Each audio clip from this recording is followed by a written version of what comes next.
Tim penyidik kembali menetapkan dalam perkara komoditi emas. Kamis 18 Juli tahun 2024, tim penyidik pada Direktorat Penyidikan Jaksa Agung Muda Bidang Tindak Pidana Khusus JMP-ISN telah menetapkan 77 orang tersangka yang terkait dengan perkara dugaan tindak pidana korupsi dalam tata kelola komoditi emas tahun 2010 SD tahun 2021. Adapun pada hari ini, tim penyidik telah melakukan pemeriksaan terhadap 77 orang saksi, sehingga jumlah keseluruhan saksi yang telah diperiksa sampai dengan hari ini sebanyak 89 orang saksi. Berdasarkan alat bukti permulaan yang cukup, tim penyidik telah menetapkan 77 orang sebagai tersangka dalam kapasitas sebagai pelanggan jasa manufaktur unit bisnis pengolahan dan pemurnian logam mulia di PPLM PT Antam Tbk, yaitu 1. LE periode tahun 2010 sampai tahun 2021. 2. SL periode tahun 2010 sampai tahun 2014. 3. SC periode tahun 2010 sampai tahun 2021. 4. GT periode tahun 2010 sampai tahun 2017. 5. GR periode tahun 2012 sampai tahun 2017. 6. DT periode tahun 2010 sampai tahun 2014. 7. HKT periode tahun 2010 sampai tahun 2017.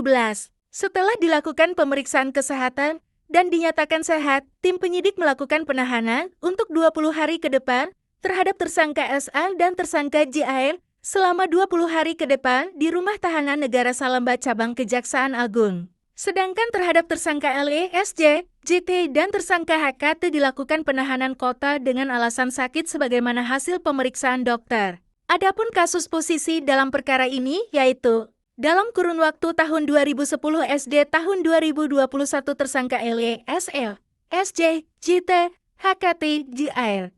B dan DT masing-masing selaku pelanggan jasa manufaktur BPPLM PT Antam Tbk telah secara melawan hukum melakukan persekongkolan dengan para general manager BPPLM yang telah dilakukan penahanan sebelumnya untuk menyalahgunakan jasa manufaktur yang diselenggarakan oleh BPPLM. Sehingga para tersangka tidak hanya menggunakan jasa manufaktur untuk kegiatan pemurnian, peleburan dan pencetakan, melainkan juga untuk melekatkan merek LM Antam tanpa didahului dengan kerjasama dan membayar kewajiban kepada PT Antam Tbk agar meningkatkan nilai jual LM milik para tersangka.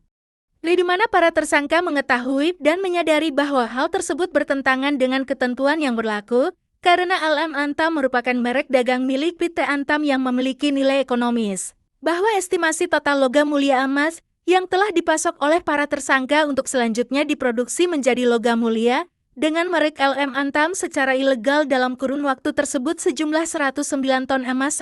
Kerugian negara sampai dengan saat ini masih dalam proses perhitungan. Pasal yang disangkakan kepada para tersangka adalah Pasal 2 Ayat 1, Pasal 3 Jo.